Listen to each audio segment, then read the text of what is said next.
अस्सलाम वालेकुम दोस्तों, उम्मीद है आप सब खैरियत से होंगे। आज की इस वीडियो में हम बात करने जा रहे हैं एसईओ के बारे में। एसईओ क्या होती है, एसईओ के बेनिफिट्स क्या हैं, एसईओ के नुकसानात क्या हैं, टाइप्स ऑफ एसईओ और बाकी चीज़ें एसईओ के बारे में। तो एक मिसाल से मैं आपको समझाता हूँ कि एसईओ बेसिकली क्या चीज़ है, क्या इसके फ़ायदे हैं और कैसे ये काम करती है।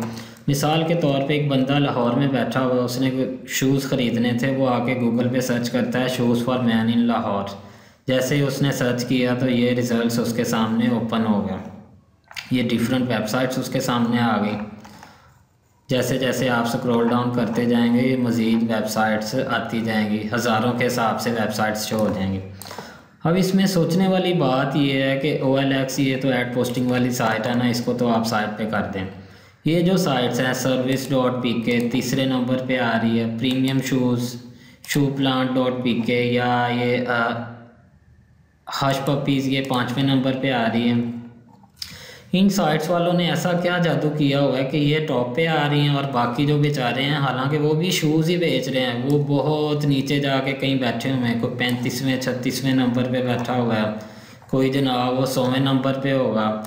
तो अब ये तो अंडरस्टूड सी बात है कि जब भी हम गूगल पे कोई चीज़ सर्च करते हैं ख़रीदने के लिए या कोई आर्टिकल पढ़ने के लिए, तो हम जो पहले स्टार्ट वाले शुरू वाले 3-4 जो वेबसाइट्स होती हैं या पेज होते हैं, उनमें से 3-4 जो फर्स्ट पे शो हो रहे होते हैं उन्हीं पे क्लिक करते हैं। ये एक साइकी है कि क्या नाम है, हम लोग दूसरे पेज पे जाने की ज़हमत ही नहीं करते। तो ये जो हैं ये 3-4 वेबसाइट्स टॉप पे इसीलिए आ रही हैं कि इन लोगों ने अपनी वेबसाइट्स की एसईओ करवाई हुई है या एसईओ की हुई है। तो एसईओ को अगर मैं बिल्कुल आसान लफ्ज़ों में डिफ़ाइन करूँ, एसईओ की तारीफ़ करूँ, तो एसईओ का मतलब ये होता है कि वेबसाइट को रैंक करना। इस तरीके से वेबसाइट को रैंक करना, गूगल की रिक्वायरमेंट्स के मुताबिक अपनी वेबसाइट को बनाना, गूगल के रूल्स को फॉलो करना। तो जब हम ये चीज़ें करते हैं तो आपकी जो वेबसाइट होती है वो गूगल पे रैंक हो जाती है, टॉप पे आ जाती है। और जो ये काम कर रहे होते हैं उन्हीं को एसईओ एक्सपर्ट बोला जाता है।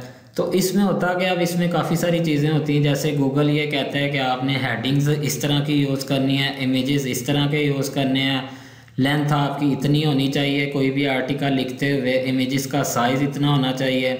तो उन चीज़ों को जब आप सारी चीज़ों को फॉलो कर रहे होते हैं तो ऑटोमेटिकली आपकी वेबसाइट टॉप पे आना स्टार्ट हो जाती है। अब देखें बहुत सारी वेबसाइट्स हैं, ये शूज़ वाली अगर मैं मिसाल ले लूँ तो काफ़ी सारे बंदे ऑलरेडी वेबसाइट्स बना के बैठे हुए हैं, लेकिन वो उनकी कोई ऑनलाइन अर्निंग नहीं हो रही होगी। उसकी वजह यही होगी कि वो अपनी वेबसाइट्स की प्रॉपर एसईओ नहीं कर रहे होंगे, क्योंकि एसईओ होगी तो वेबसाइट टॉप पे आएगी।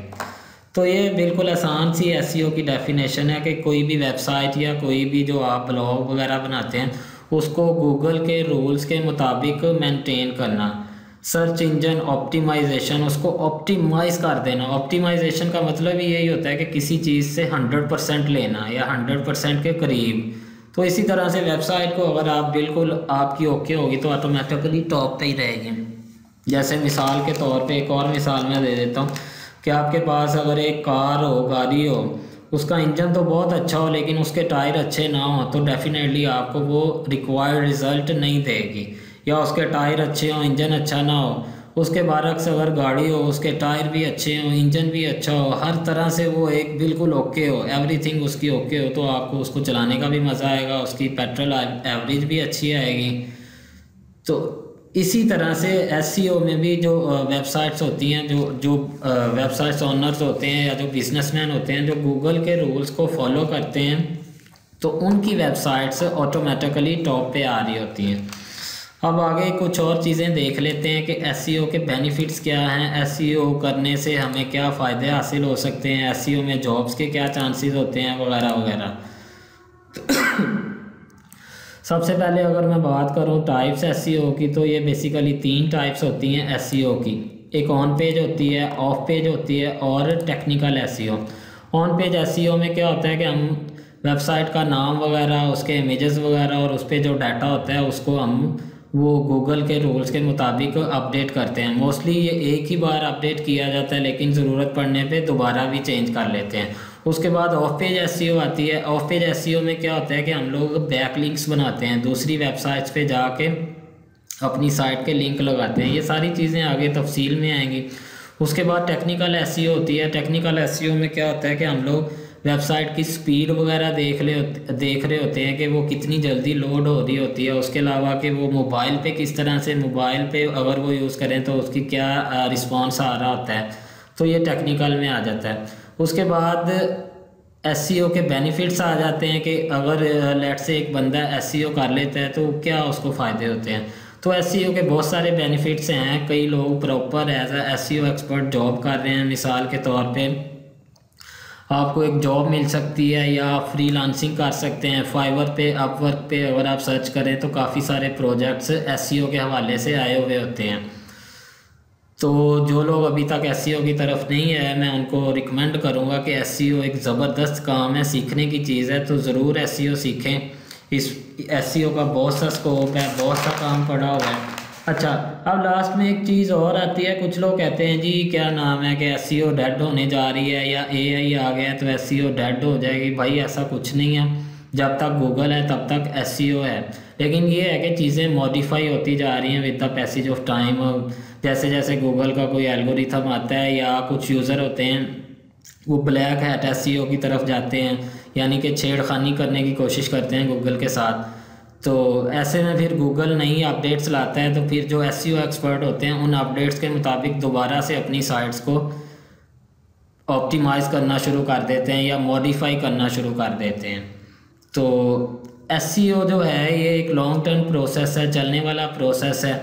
तो जितने भी बिज़नेस ओनर्स होते हैं जो ऑनलाइन बिज़नेस करते हैं वो इस चीज़ को समझते हैं, वो एसईओ करवाते हैं अपनी वेबसाइट्स की। बिज़नेस के लिए ये ज़रूरी है। अगर आप एसईओ नहीं करवाते तो फिर नतीजा यही होगा कि आप वेबसाइट बना के बैठे रहेंगे, तो ऑनलाइन आपकी अर्निंग वगैरह कोई नहीं होगी।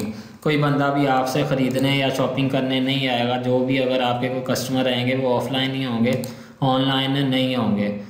तो लास्ट में मैं यही कहना चाहूँगा कि जो मेरे दोस्त या जो हैं, जैसे लेट से जो जिन्होंने एफएससी की है या एफए की है या 12 क्लासें पढ़ के आगे वो दोबारा एडमिशन लेने का सोच रहे हैं 3rd ईयर में या इस तरह, तो उनको मैं यही रिकमेंड करूँगा कि आप लोग साथ साथ थोड़ा सा कुछ ना कुछ ऑनलाइन सीखने की कोशिश करें। जैसे क्या नाम है, एसईओ है, कंटेंट राइटिंग है और बहुत सी चीज़ें हैं। उसका आपको फ़ायदा ये होगा कि कल को आप एमएससी या मास्टर्स करके जाते हैं तो आपको इंटर्नशिप करने की ज़रूरत नहीं पड़ेगी। जब आपको सारी चीज़ें पहले से आती होंगी तो आगे जाके आपको प्रोफेशनल लाइफ में आसानी होगी। तो उम्मीद है आपको ये वीडियो पसंद आई हो।